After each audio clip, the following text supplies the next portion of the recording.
하나님의 말씀 에스겔 2장 1절로 7절입니다.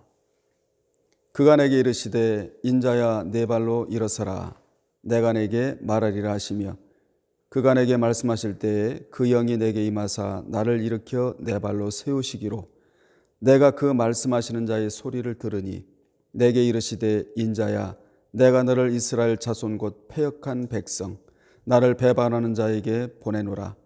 그들과 그 조상들이 내게 범죄하여 오늘까지 이르렀나니 이 자손은 얼굴이 뻔뻔하고 마음이 굳은 자니라. 내가 너를 그들에게 보내노니 너는 그들에게 이르기를 주 여호와의 말씀이 이러하시다 하라. 그들은 패역한 족속이라. 그들이 듣든지 아니 듣든지 그들 가운데에 선지자가 있음을 알지니라. 인자야 너는 비록 가시와 찔레와 함께 있으며 전갈 가운데에 거주할지라도 그들을 두려워하지 말고 그들의 말을 두려워하지 말지어다. 그들은 패역한 족속이라도 그 말을 두려워하지 말며 그 얼굴을 무서워하지 말지어다. 그들은 심히 패역한 자라. 그들이 듣든지 아니 듣든지 너는 내 말로 고할지어다. 아멘. 이 시간에는 에스겔의 소명과 그에 따른 말씀이라는 제목으로 함께 은혜를 나누겠습니다. 본문은 에스겔이 바벨론의 포로지인 그발 강가에 있을 때에 먼저 1장에서 하나님께서 하늘문을 여시고 그에게 하나님의 모습과 이상들을 보여주시고는 그리고 본문의 내용처럼 하나님이 에스겔을 소명자로 부르시고 그에게 쉴 새 없이 말씀을 퍼부어 주셨는데 그렇게 쉴 새 없이 말씀을 퍼부어 주었다는 문장이 바로 여호와의 말씀이 내게 임하여와 또 그가 또 내게 이르시되입니다. 에스겔서를 보면 하나님이 에스겔을 얼마나 사랑하셨으면 하나님이 그를 호칭하실 때 인자야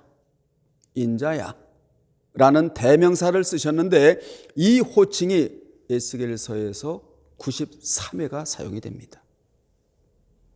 에스겔이 사역하면서 어려울 때마다 하나님은 인자야 이렇게 그를 위로해 주셨습니다.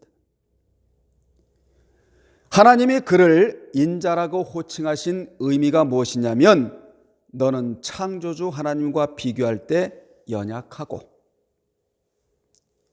그리고 흙으로 만든 질그릇 같아서 깨지기 쉬운 인간에 불과하다는 것을 알려주시기 위함으로 이같이 호칭하신 것입니다. 그렇습니다. 우리도 하나님에 비하면 연약한 존재입니다. 하나님에 비하면 너무나 연약한 존재이고 또한 깨지기 쉬운 질그릇 같기에 하나님의 보호하심이 절대적으로 필요하고 또한 우리는 마치 찢어진 그물 같기에 늘 그분의 말씀으로 수선함을 받아야 합니다. 또한 우리는 연약하여 병들 수도 있는 인생이기에 그분의 능력으로 치유를 받아야 하고 또한 우리는 자력으로 구원을 얻을 수 없기에 예수 그리스도를 나의 구속주로 굳게 믿어야 하며 또한 우리는 자력으로 천국 갈 수 없는 자이기에 예수님을 힘입어 천국에 가야 될 자들입니다. 사실 알고 보면 주님의 은혜가 미치지 않은 곳은 하나도 없다예요. 가정에도 미칩니다. 환경에도 미칩니다. 사업장에도 미칩니다. 나의 영혼에도 주님의 은혜가 미칩니다. 그래서 우리는 늘 주님을 생각하면서 하늘을 두루마리 삼고 바다를 먹물 삼아도 한없는 하나님의 사랑을 다 기록할 수 없다고 고백하며 살아야 될 자들입니다. 그러면 여호와께서 에스겔을 소명자로 부르실 때 하신 말씀이 무엇입니까? 첫째, 인자야 내 발로 일어나라고 하셨습니다. 인자야 내 발로 일어나라. 내가 일으켜 세워줄 수도 있지만 내가 너에게 자유의지를 주지 않았느냐. 그러니 내 발로 일어나라. 이게 첫 번째 소명의 자리에서 하신 말씀입니다. 여호와께서는 에스겔에게 바벨론 포로지에 있는 패역한 선민들에게 말씀을 선포하기 위해서는 먼저 네 발로 일어나라고 명령하셨습니다. 일어나야 내가 너에게 말씀하시겠다고. 여러분, 주저앉아 있는 자에게는 하나님이 말씀하시지를 않아요. 일어나 있는 자에게 하나님께서 말씀을 주실 뿐만 아니라 소명자로 부르실 수 있다라는 교훈을 첫 번째로 우리가 받아야 합니다. 하나님은 신앙이 일어나 있는 자와 교제하길 원하시고, 우리 하나님은 신앙이 일어나 있는 자에게 생명적 계시를 주시기를 원하신다는 교훈을 받습니다. 여러분의 신앙이 주저앉아 있으면 안 됩니다. 신앙이 일어나 있어야 될 줄로 믿습니다. 정신도 일어나고 몸도 일어나고 신앙도 동시에 일어나 있어야 하나님께서 여러분에게 말씀해 주시겠다는 강력한 사인을 우리는 교훈으로 받아야 합니다. 이같이 에스겔은 바벨론에 거주하고 있는 남유다 백성들에게 여호와의 말씀을 전하는 선지자로 부름을 받기 위해서는 일어나야만 했습니다. 여호와 하나님은 유다 백성을 바벨론 포로로 보내 그들로 하여금 70년이라는 긴 기간을 그곳에서 지내게 하셨지만 그들을 기약 없이 영적 흑암의 상태로 내버려 두지는 않으셨습니다.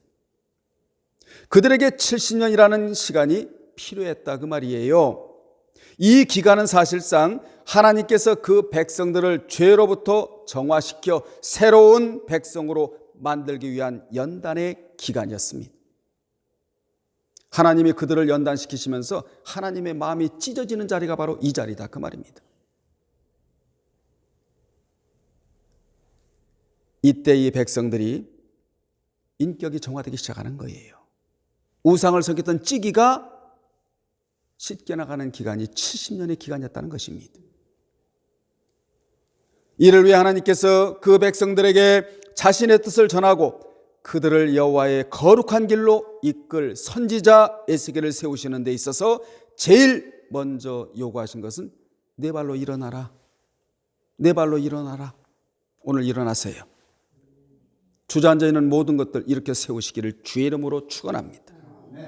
여기서 우리는 중요한 교훈 하나를 깨닫고 넘어가야 하는데, 그것은 바로 여호와께서 에스겔을 선지자로 세우신 때가 BC 593년경이에요. 1장 1절에 보면 BC 593년경인데 이 사실은 너무도 의미가 심장합니다. 그리고 제1차 포로가 이루어진 때는 BC 605년경이었습니다.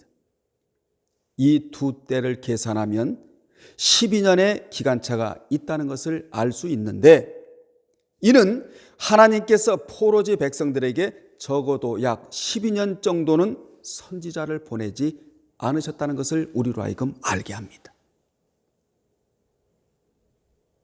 구체적으로 이 12년의 기간이 무슨 기간이냐?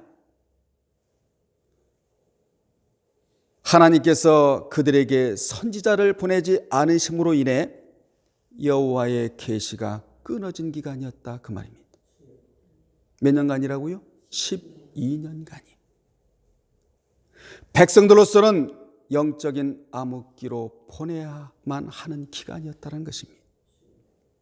그러면 여호와께서 바벨론에 끌려가는 백성들에게 무려 12년 동안이나 계시를 끊어버린 이유가 무엇입니까? 그들에게 여호와의 계시가 없는 기간이 얼마나 고통스러운 것인가를 깨닫도록 하기 위함이었습니다. 계시가 뭡니까? 말씀이지 않습니까? 말씀 없이 사는 인생이 얼마나 고통스러운 삶인가를 깨달으라는 것입니다. 오늘날도 수많은 사람들이 이러한 사실을 모르고 살아가고 있습니다. 왜 오늘날 우리가 예수를 믿으면서도 이렇게 고통스러운 삶을 살아가야만 합니까? 답은 간단합니다. 그 답이 무엇입니까? 고통스럽게 사는 당사자에게 여호와의 계시가 끊어졌기 때문입니다. 그럼 당장 고통이에요. 계시가 연결이 되어야 고통이 없는 삶을 살아가는데 계시가 끊어져 버림으로써 고통 속에 살아가고 있는 것입니다.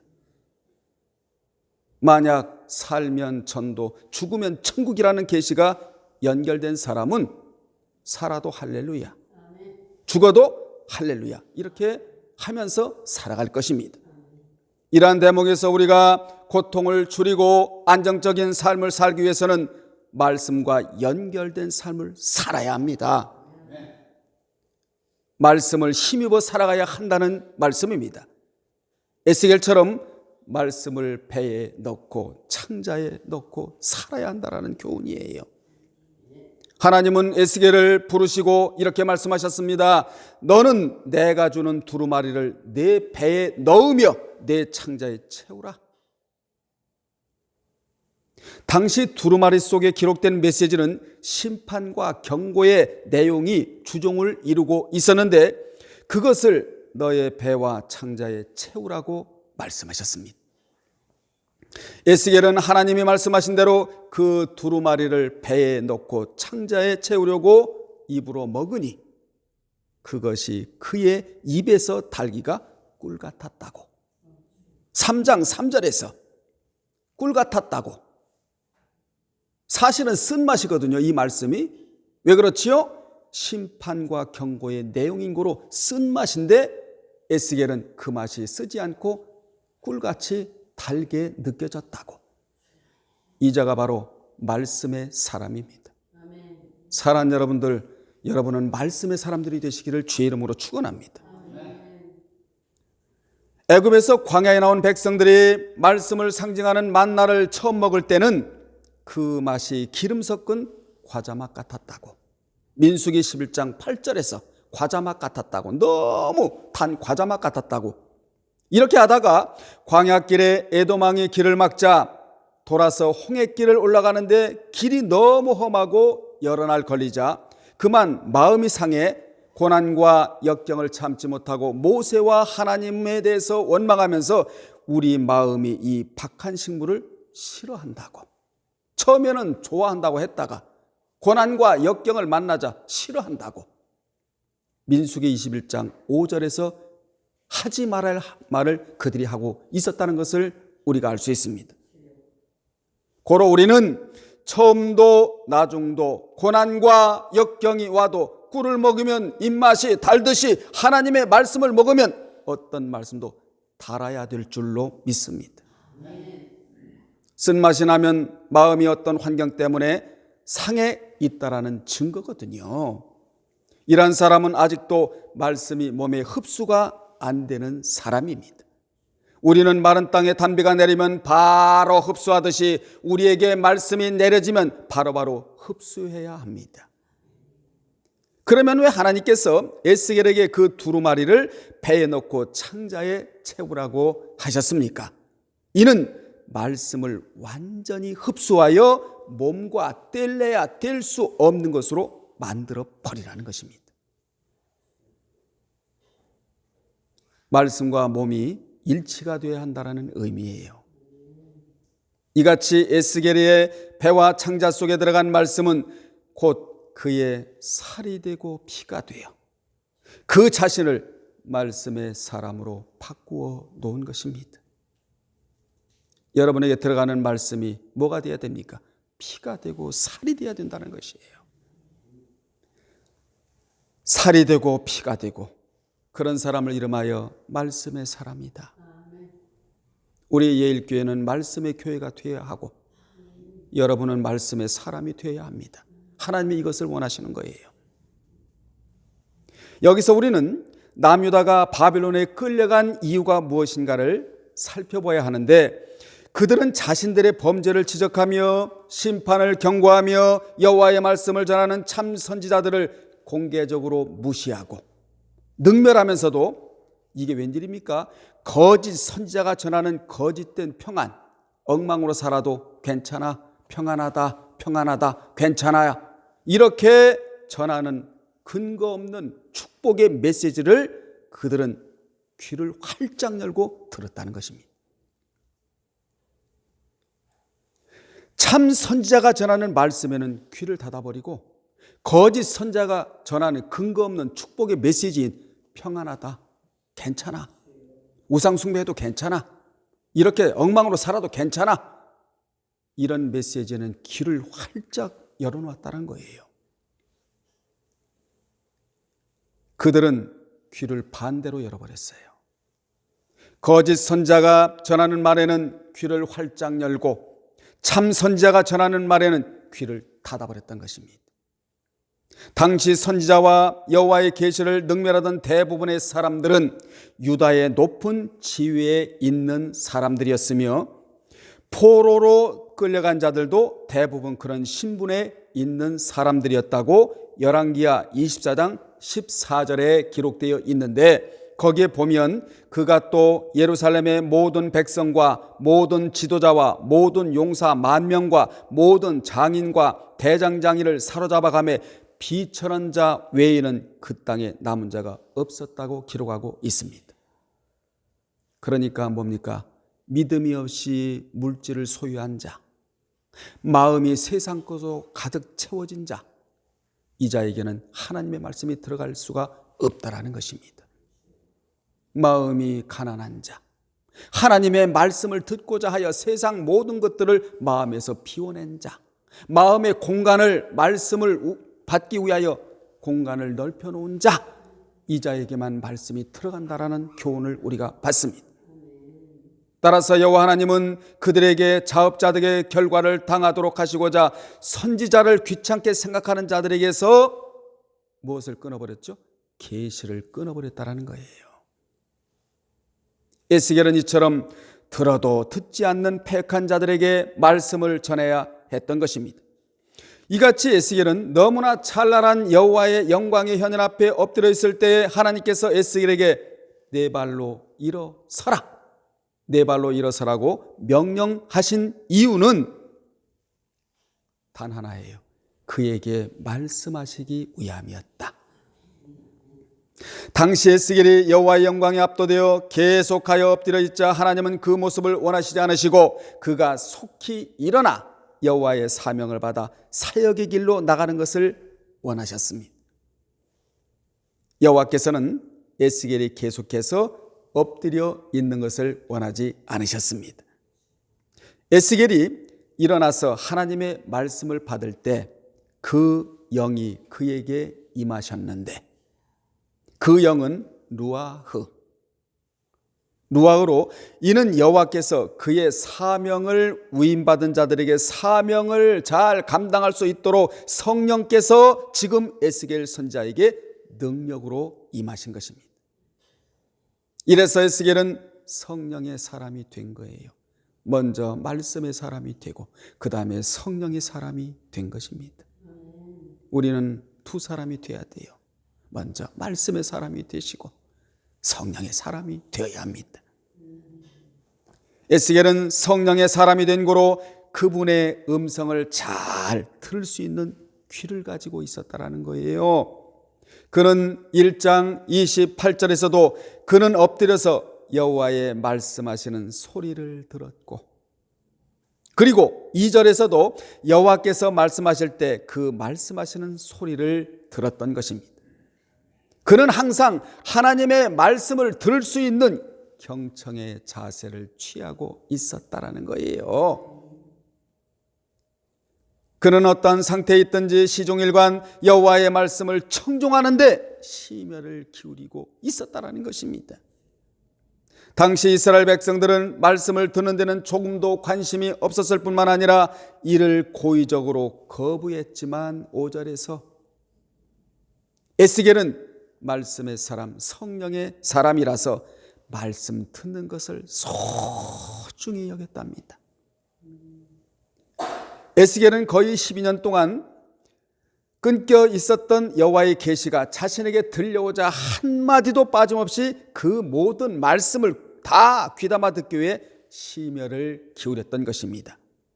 여러분은 다른 사람은 어찌하든지 말든지 나만은 누구처럼 에스겔처럼 말씀 듣는 것을 소중히 여기겠다고 다짐하시는 여러분 되시기를 바랍니다. 이게 안 되면 큰일이에요, 여러분. 이게 안 되면 큰일이에요. 이게 되면 안전한 사람입니다. 하나님은 바로 이러한 태도를 가지고 있는 자들에게 자신의 뜻을 보여주시고 복을 주시고 자신의 사역을 맡기십니다. 실로 여호와의 말씀을 귀담아 들으며 그 말씀에 순종하는 것이 값비싼 소나 양으로 제사를 드린 것보다 더 낫다고 사무엘상 15장 22절에도 말씀하신 하나님이세요. 사무엘 선지자를 통하여. 두 번째입니다. 내가 너를 패역하고 배반한 이스라엘 자손에게 보내신다고 3절에서 말씀하셨습니다. 하나님은 드디어 에스겔을 친히 파송시키시면서 그 파송하는 주체가 바로 지금까지 에스겔에게 말씀하신 하나님이셨다고. 그렇습니다. 에스겔에게 소명을 주신 분도 하나님이시고 말씀을 주신 분도 하나님이시며 그를 파송하신 주체도 하나님이셨습니다. 그분으로부터 소명을 받은 에스겔은 어떠한 어려운 상황에서도 위축되지 말아야 했습니다. 에스겔은 여호와를 통해 직접 파송을 받았다는 사실을 마음 깊이 새겼으므로 아무리 어려워도 고난이 있어도 역경이 있어도 핍박이 있어도 사명을 마칠 때까지 이 사실을 잊지를 않았어요. 여기에서 하나님은 이스라엘 자손들에 대해 패역한 백성이라고 규정을 하십니다. 여기 패역한 백성이란 반역하는 민족들이라는 의미예요. 당시 이스라엘 자손들은 제사장 나라로서의 특권을 상실해버리고 우상을 숭배하는 이방 민족들과 조금도 다를 바 없는 상태로 전락해 버렸습니다. 그들은 여호와 유엘 신앙을 버리고 이방인들처럼 이런 우상을 숭배했으며 여러 우상을 숭배했으며 거룩한 말씀을 따라 살지 않고 이방의 타락한 관습을 적극 채택하여 이방인과 진배 없는 패역한 삶을 살았던 것입니다. 그것이 곧 하나님을 배반한 것이다. 하나님이 이렇게 규정을 하세요. 여호와께서는 이스라엘과 출애굽기 19장 4절로 6절에서 행위 언약을 맺으시면서 다음과 같은 말씀을 하셨어요. 내가 애굽 사람에게 어떻게 행하였음과 내가 어떻게 독수리 날개로 너희를 업어 내게로 인도하였음을 너희가 보았느니라. 직접 보았거든요. 그러시면서 세계가 다 내게 속하였나니 여기에 여러분이 들어가 있다는 사실입니다. 여러분의 가정이 여기에 들어가 있다는 사실입니다. 여러분이 섬기는 예일교회가 여기 들어가 있다는 사실입니다. 너희가 내 말을 잘 듣고 내 언약을 지키면 너희는 모든 민족 중에서 내 소유가 되겠고 너희가 내게 대하여 제사장 나라가 되며 거룩한 백성이 되리라. 너는 이 말을 이스라엘 자손에게 전할지니라. 이렇게 행위 언약을 맺으셨습니다. 이렇게 언약을 맺으신 하나님은 그들의 하나님이 되사 그들을 모든 어려움으로부터 구원해 주시고 오랫동안 보호해 주셨습니다. 그러나 이스라엘은 하나님의 백성으로서 지켜야 할 모든 의무를 방기해버리고 우상을 숭배하고 열강을 의존하는 등 여호와를 배반하고 말았습니다. 그러자 하나님은 20장 38절에서 하나님을 반역한 모든 자들을 심판하사 내가 제거해버리겠다고 경고를 하셨어요. 이같이 당시 포로기 이전의 모든 세대가 다 여호와께 범죄하였습니다. 그러므로 이스라엘의 역사는 여호와에 대한 범죄로 점철된 역사였다는 것입니다. 이스라엘은 하나님께서 그들을 애굽의 압제에서부터 해방시켜 주실 때부터 범죄한 족속이었다고, 그들이 바벨론 포로라는 비참한 운명의 굴레를 쓰고 있는 것도 뭐 때문이었습니까? 범죄 때문이었다는 것입니다. 에스겔 당시의 동족들은 아비가 신 포도를 먹음으로 아들의 이가 시다라는 속담을 즐겨하면서 에스겔 18장 2절에 보면 그런 내용이 나오지 않습니까? 현재 자신들이 당하는 고통의 모든 책임이 전적으로 조상들의 범죄에 있을 뿐 자신들에게는 없다고 주장을 했다고. 그러나 여호와의 관점에서 그러한 주장은 무책임한 전가에 지나지 않았습니다. 그러한 잘못된 관념을 시정하기 위해 여호와께서는 에스겔을 통하여 범죄하는 당사자가 심판을 받는다는 불변의 진리를 반복해서 전하셨어요. 그들은 에스겔의 계시를 받는 그날까지 범죄의 소굴에 있었던 것입니다.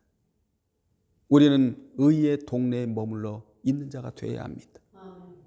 죄의 동네가 있고 의의 동네가 있는데 이들은 어느 동네에 살았다는 것이죠?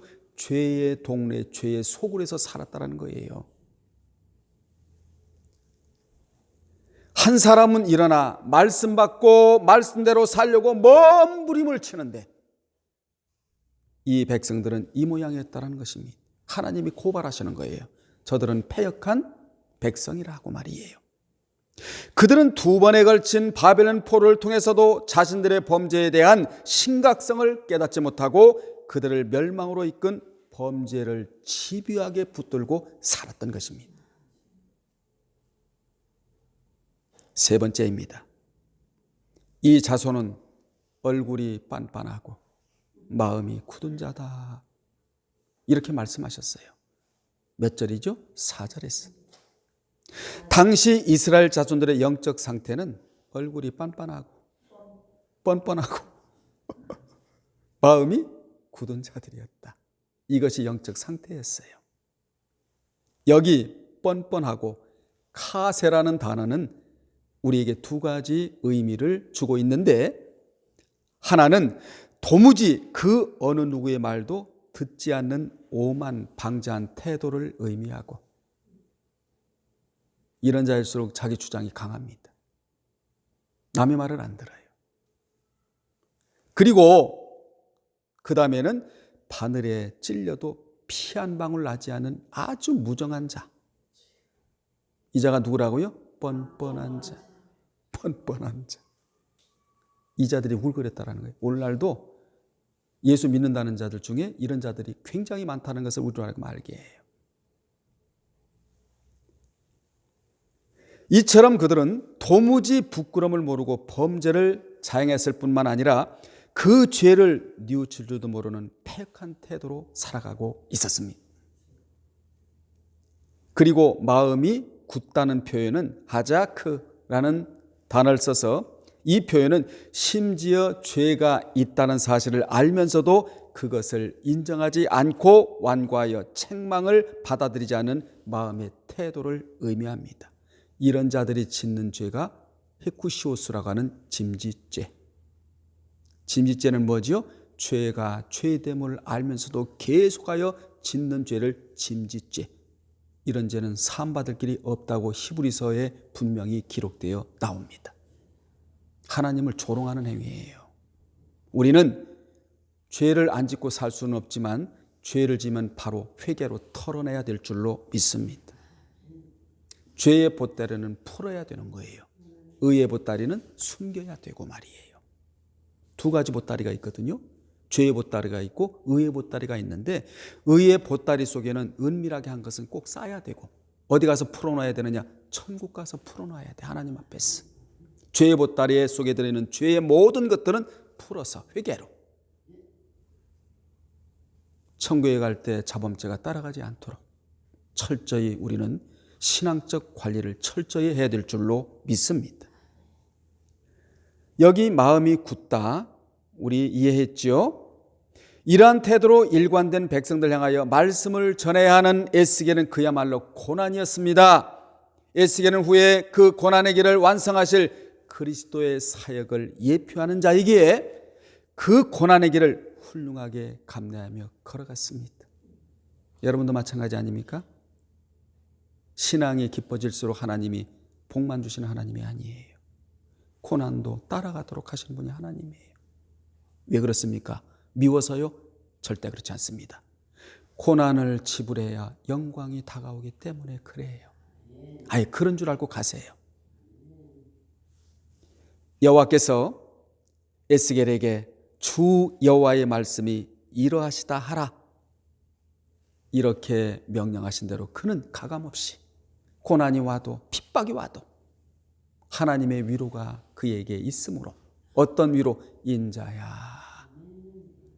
그 일을 감내하면서 감당했다는 것입니다. 저도 감당할 몫이 있고 여러분에게도 감당할 몫이 있습니다. 우리는 감당할 몫을 포기해서는 안 됩니다. 하나님의 능력을 힘입어서 천국 갈 때까지 각자에게 맡겨 놓으신 이 사명을 감당하고도 남음이 있어야 될 줄로 믿습니다. 네 번째로 그들은 패역한 족속이라고 하셨습니다. 5절에 여기 패역은 메리로, 히브리어로 메리로 맛이 매우 쓰다는 마라에서 유래한 명사로, 마라는 뭐죠? 쓰다란 의미지요. 하나님의 마음을 쓰라리게 만든다는 의미로 사용된 단어입니다. 이 마라의 어근은 부모도 통제하기 힘든 패역 부도한 자식을 묘사할 때 사용되는 단어이기도 합니다. 따라서 본문은 사실상 부모 같은 여호와 하나님에 대한 이스라엘 자손의 자녀로서의 패역함을 강조하는 표현입니다. 여러분, 패역한 자의 특징은 뭐죠? 목이 곧고 여호와의 말씀을 거역하고서도 잘못을 인정하기를 거부한 사울왕의 태도와 같은 자들이에요. 이같이 이스라엘 자손들은 여호와의 심령을 기쁘시게 해드리지 못하고 쓰라리게 만든 자들이었다. 우리 하나님이 너희들 때문에 나의 마음에 쓰라림이 온다, 이렇게 표현하신 거예요. 사랑하는 여러분들, 하나님의 마음 멍들게 해서도 안 되고 하나님의 마음을 쓰라리게 해서도 안 됩니다. 하나님을 영화롭게, 그 하나님을 기쁘시게 해드려야 할 것은 우리의 의무인 줄로 믿습니다. 여호와를 기뻐하라, 그리하면 저가 내 마음의 소원을 이루어 주시겠다고 분명히 약속해 주시지 않았습니까? 이들은 하나님의 마음을 쓰라리게 만든 자들이었다는 것입니다. 하나님의 마음을 기쁘시게는 못하는 망정 쓰라리게 해드려서 되겠습니까? 우리가 하루를 살아가면서 하나님 마음을 쓰라리게 할 때가 한두 번이 아니에요. 오늘 이 시간 이후부터 하나님의 마음을 쓰라리게 하는 모든 부분들을 제거하시기를 바랍니다. 하나님 마음을 기쁘시게 해야 되는 우리가 돼야 돼요. 그래야 유익이에요. 다섯 번째, 너는 그들을 두려워하지 말고 그들의 말을 두려워하지 말라고 6절에서 말씀하셨는데, 하나님은 참으로 패역한 백성들에게 가서 말씀을 전해야 하는 에스겔 선지자에게 담력과 용기를 불어넣어 주셨습니다. 하나님께서는 에스겔이 진리를 전하는 것 때문에 듣는 자들로부터 핍박을 당할 것이나 그럼에도 불구하고 두려워하지 말고 말씀을 담대하게 선포할 것을 명령하셨는데, 본절에서 두려워하지 말라가 3번, 그리고 무서워하지 말라가 1번이나 쓰여요. 한 구절 안에. 이처럼 한 구절에서 3번, 1번이나 금지 명령어가 사용된 것은 무슨 명령어라고 제가 말씀드리고 있는 것이죠? 금지 명령어가 사용된 것은 에스겔이 선지자로서 말씀 사역을 감당하는 데 있어서 가장 큰 걸림돌이 되는 이것이 바로 두려움, 무서움이라는 사실을 우리로 하여금 알게 합니다. 왜 하나님이 에스겔에게 이렇게 4번씩이나 금지 명령어를 사용하셨습니까?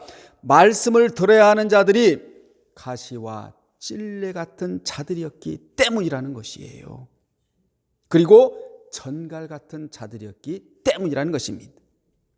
하나님은 그들을 가시와 찔레로 비유하시어 에스겔 선지자가 사역을 하면서 경험할 선민들의 저항 및 그가 당할 핍박의 정도가 어느 정도 심각한 것인지를 나타내 주셨습니다. 가시와 찔레는 사람이 경작하지 않는 땅에서 돋아나 주변에 있는 식물들의 성장을 방해하고 통행하는 동물의 진로를 방해하는 식물들을 지칭합니다.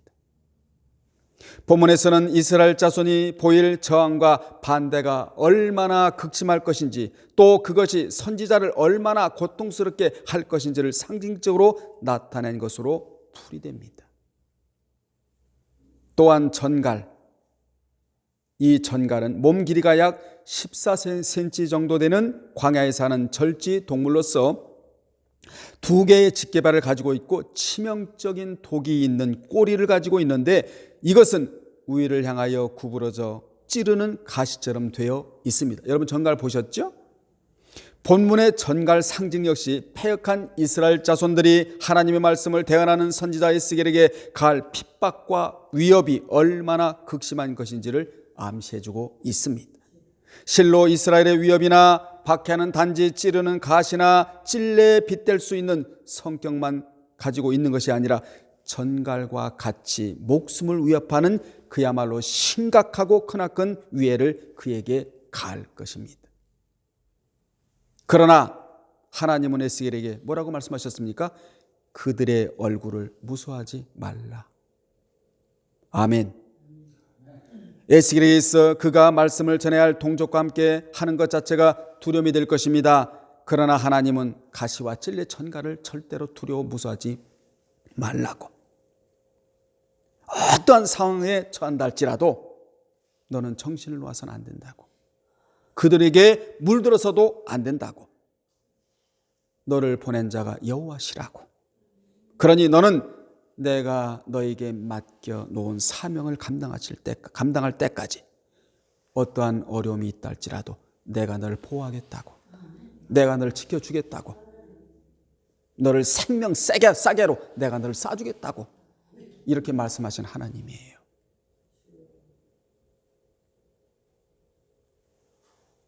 이 하나님이 여러분의 하나님입니다. 말씀대로 사십시오. 그런 자에게 하나님의 보호하심이 있습니다. 하나님의 지켜주심이 있습니다. 죽지 않습니다. 말씀대로 살고자 하는 자는 삽니다. 절대로 죽지 않아요. 그런 자를 하나님이 죽이신다 그러면 하나님 나라가 그만큼 손해를 보는데요. 하나님의 사람, 말씀의 사람, 성령의 사람 한 사람 길러내기 얼마나 어려운 줄 아십니까? 너무나 하나님 편에서 보실 때도 너무나 해산의 수고가 지불이 돼야 되는 거예요. 하나님은 그런 사람 이름하여 고급의 사람이다 그러는 거예요.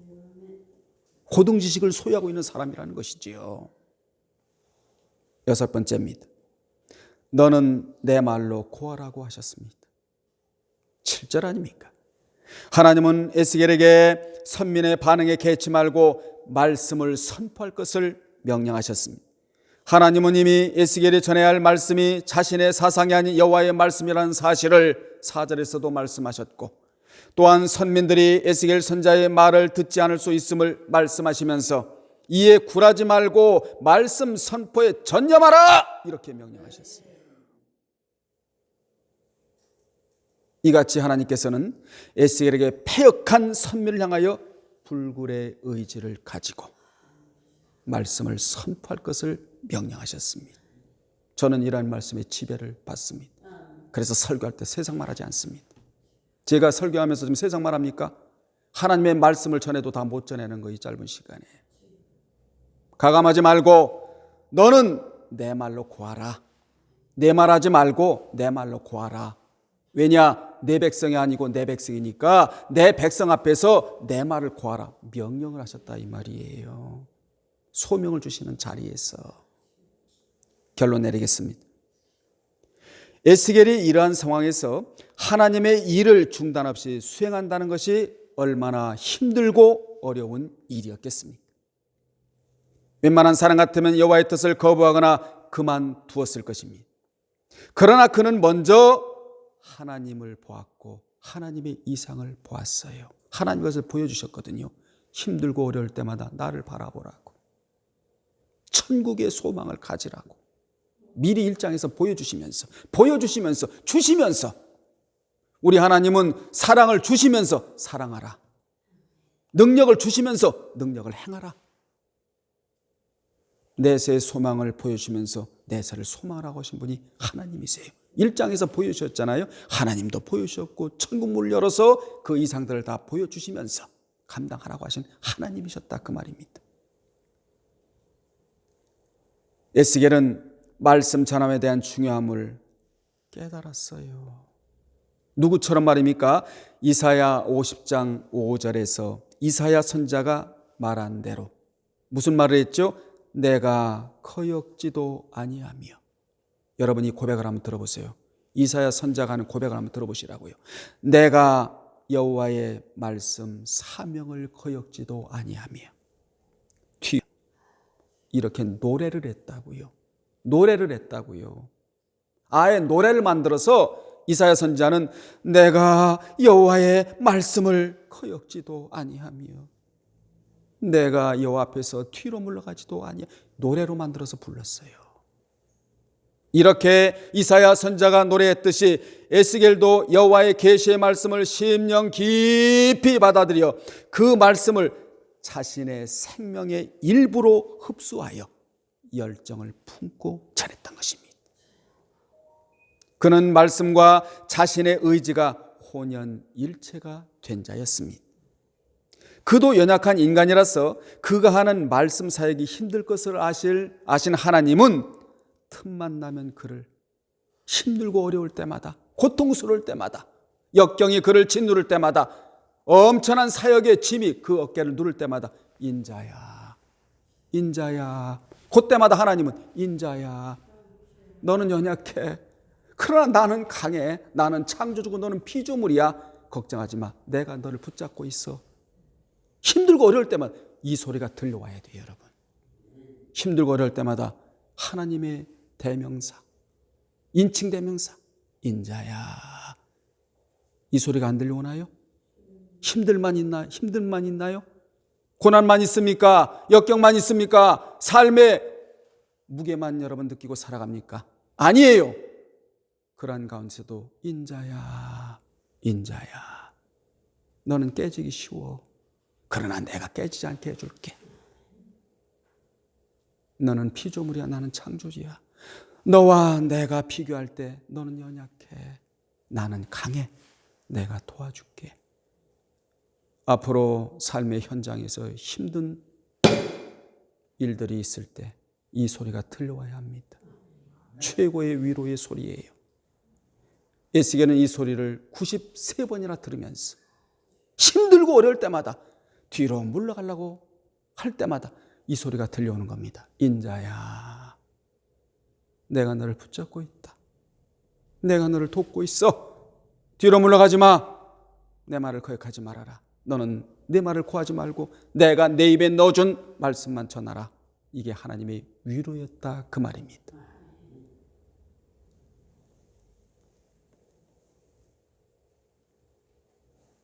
그도 연약한 인간이라서 그가 하는 말씀 사역이 힘들 것을 아실 하나님이 틈만 나면 격려해 주셨는데 인자야. 그러므로 에스겔에게는 힘듦만 있는 것이 아니라 하나님의 위로에 호칭의 인자가 있었다라는 것입니다. 여러분에게도 어려움만 있는 것은 아니에요. 하나님의 인자의 위로가 있습니다. 가시와 찔레와 전갈만 있는 것은 아닙니다. 성령의 위로함이 있다라는 것입니다. 말씀의 능력이 있다라는 것이지요. 그러므로 우리는 세상에 물들지 말고 에스겔처럼 말씀에 물들어 살아가는 여러분 되시기를 주님의 이름으로 축원합니다. 기도하겠습니다. 하나님 아버지, 이 세상에는 고난과 역경과 어려움과 가시와 찔레와 전갈만 있는 것은 아닙니다. 하나님의 위로에 인자가 있습니다. 인자야, 인자야가 있습니다. 능력도 있습니다. 말씀도 있습니다. 하나님이 붙들고 계시는 위로의 손이 있나이다. 오늘 아버지 하나님, 에스겔처럼 말씀에 물들어 살아가는 우리 모두가 되게 하여 주옵소서. 예수님의 이름으로 기도합나이다. 아멘.